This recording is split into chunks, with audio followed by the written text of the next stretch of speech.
Hey, what's up everybody? Red Bandit 94 here, and today we got a special video. We're going to be reviewing the Nintendo Switch reveal conference. Stay tuned, we have a lot to talk about. Here we go. So it's been a whole day since the reveal of the Nintendo Switch, and I've really taken a lot of time to digest everything. So I'm going to start down by breaking down what happened just from beginning to end and, kind of giving my commentary on what I thought about everything. And then at the end of the video, I'm going to tell you guys actually how I felt at the video. So here we go. The beginning of the conference started out with this weird DJ dubstep dude. He was like this Japanese guy playing all these crazy beats and shit. And, they did the 60-second countdown and they showed off a video very similar to the one we saw back in October where they actually showed the Nintendo Switch console and the Nintendo dock, and then it shows you everything you can do where you plug it into the TV and then your game on the pad goes up to the TV and now you're playing in 1080p or 900p or whatever the higher resolution is for the set game. And they went on to show, that you can take your games on the go with you. You have your console experience on the TV, then you leave, you can take it with you, you have the same experience, slightly less resolution at 700p, but you still keep the same frame rate, and yeah, that's how they started off this show. I thought it was a great opening. You got to see what the Switch was. It was pretty much what we've seen, but I thought it was cool just to see a little more. Nintendo then went on to release the price of the console, which is going to be $299 US. And this comes in two bundles. You can either get the regular black bundle, or you can get this blue and red bundle, where each Joy-Con is a different color, either blue or red, and it's pretty cool. But they're both $299 US, which a lot of people were hoping for $250. I guess $199 to $250, so I was wrong by $50, but I still think for the experience of getting the home console and on the go, I think for $299, I'm pretty safe that I'm going to be purchasing it. They also went on to reveal the release date, which is a lot sooner than we expected, March 3rd, which is right around the corner. Most people were predicting March 17th or even March 23rd for the release date, but they said nope, we're getting at the beginning of the month, which is really only a month and a half away, which is really exciting. Start saving now, because you can get your hands on a Nintendo Switch on March 3rd, 2017, which is right around the corner. Nintendo then said that the new Nintendo Switch, unlike their previous consoles, won't feature region locking, which is a huge plus. That's something I know a lot of Nintendo fans have been bickering about over the years, and it's official. There's no more region locking. That's a huge momentous occasion for them because pretty much every other system has already been on that train, and it's time. Then they just went on with some more hands-on demonstrations. They showed off that the include on the dock you get your standard USB port. You get an HDMI port so that you can project to HD 1080p 1080 screens.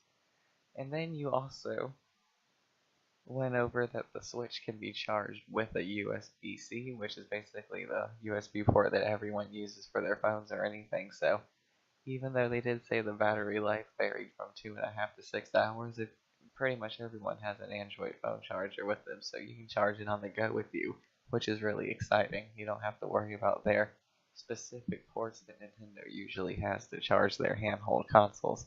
We then got a more in-depth look at the actual Joy-Con controllers themselves, which are the detachable parts of the Joy-Con controller and the Nintendo Switch remote.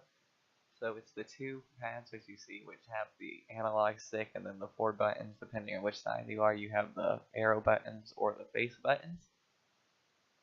These have built-in motion sensors for games that are going to be coming out in the future, and they also have HD sensors inside. So they show this weird example where you can feel how many cubes are in a glass of water and how filled the water is with the Joy-Con remote. It's really senseless. I don't really like the idea. It's kind of, at this point, I really wish we wouldn't focus on motion controls, but oh well, it's what Nintendo wants to do, and they're going to do what they want to do. They've proven that over the past. This is the segment of the show where Nintendo actually started showing off the games that are going to be coming out for the Nintendo Switch. The first game they showed, I really could care less for. It's called 1-2 Switch, which is a dumb name in my opinion. Basically, it's a two-player versus game where you're looking into each other's eyes, and each player is holding a Joy-Con remote, which attaches to your wrist much like a Wii remote. And you hold it by your side, and it goes 1-2 switch, and depending on what game you're playing, you have to make a certain movement, and whoever makes this movement the fastest wins the game. Cool little party game for when you have a few buddies around, but I couldn't see paying a full $60 retail just for 1-2 switch. The next game Nintendo showed pretty much follows the same trend. It's called ARMS, which is like basically this Rock'em Sock'em Robot style boxing game where you hold the Joy-Con remotes in each hand and you swing like you're boxing, and you have like these arms that extend like slinkies, and you have to use strategy to take out your opponent. At first, it looked really stupid to me, and the graphics are impressive. Nintendo always comes with their A game with their exclusives, but now that I've had a day to digest it, I mean, it does look fun, and when you have friends around, I can see you really getting into it and having a championship belt. You could make it a fun game. So maybe if they release it at like a $40 or $30 price range, I could see it. I could buy it. It looks really cool. I'm into MMA, and I like fighting games, so I really would play it if they priced it right. Now that I've had a day to think about it, I think ARMS does look really neat. And then the first huge heavy hitter that Nintendo showed was Super Mario Odyssey, which is the next 3D open world adventure in the Mario franchise, which puts you in various places like New York City, it looked, and other places around the world. And you have your main story where you're fighting Princess Peach, but the locations just look so different for a Mario game. You have your, like I said, your big city that looks almost like New York, and you have your almost western looking world, and then this really crazy outline side looking place. And the one thing I was wondering with the Nintendo Switch, which was kind of answered during the Super Mario Odyssey trailer, was about how powerful the console would be. And I was thinking, it would be slightly more powerful than the Wii U, but I'm thinking it's, this $299 price, there's a slight upgrade in power because you see a segment where it's raining on Mario, and the fucking post-processing effects are insane. You see the water on Mario dripping down. The wetness looks almost like GTA 5, so it really made me excited to think that if you can make Mario look like that, and if you can make third-party next-gen games look that good on a Nintendo Switch, it just really made me excited for the Nintendo Switch. Super Mario Odyssey looks like a heavy hitter. It comes out holiday 2017, and I can't wait to get my hands on it. Then Nintendo showed off, some of their Japanese support because a lot of Nintendo fans, they play Nintendo consoles for those Japanese, JRPG style games. So we got a couple. They started with the huge one, Xenoblade 2, which looks awesome. They debuted, I think, Xenoblade 1 on the Nintendo Wii U, or it might have been the Nintendo Wii. That's a huge RPG, over 100 hours worth of content. We get the sequel coming, and on top of that, we're getting Dragon Quest 10 and 11. I personally never got into Dragon Quest, but I know there's a lot of fans, so that's pretty exciting.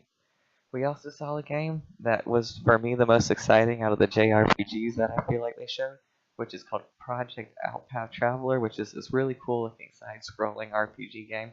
I really like the art style. It kind of reminds me of like a MapleStory type of game, so that really got me excited. And those were the kind of JRPG games that they showed off for the Nintendo Switch.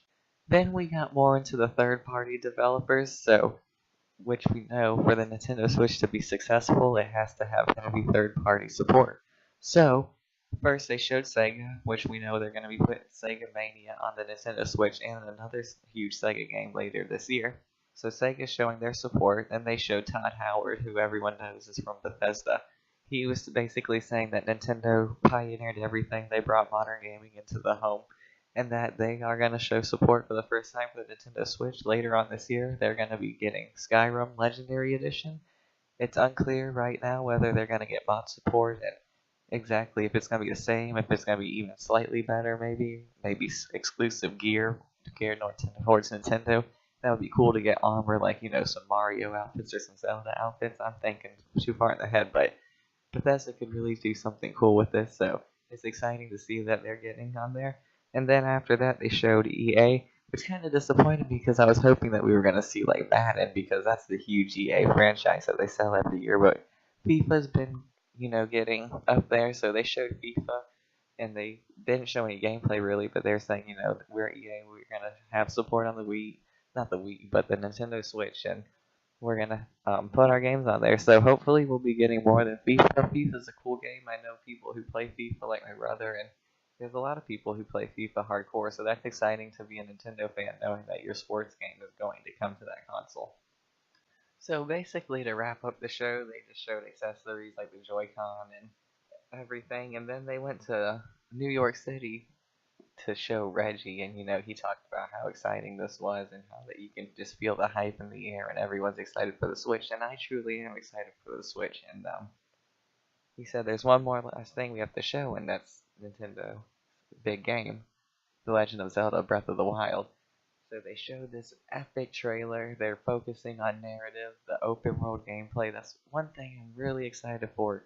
We're getting full on voice acting for this game.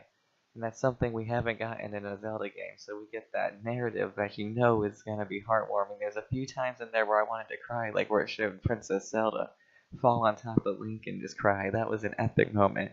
It was the perfect way to send off the conference, and they showed right at the end. It comes out March 3rd, baby. The launch of the Nintendo Switch. You're going to be able to get the Switch and play fucking Zelda: The Breath of the Wild on launch day. That is exciting. That has me sold. I am going to buy a Nintendo Switch on launch day just because of that. So now that we've gone over everything that they showed, it's time to basically give my review, my final thoughts and impressions on the Nintendo Switch reveal.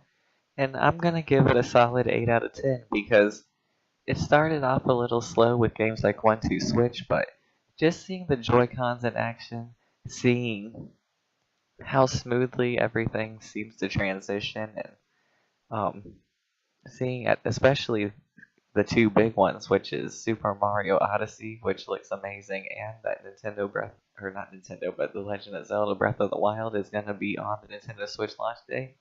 I feel like it's a solid lineup. They flubbed a couple of the presentations, but I mean, you can't be perfect. The PS4 Pro conference was a piece of shit, so I give it a solid 8 out of 10, and I am definitely excited for the Nintendo Switch, and I can guarantee that I'm gonna get one on launch.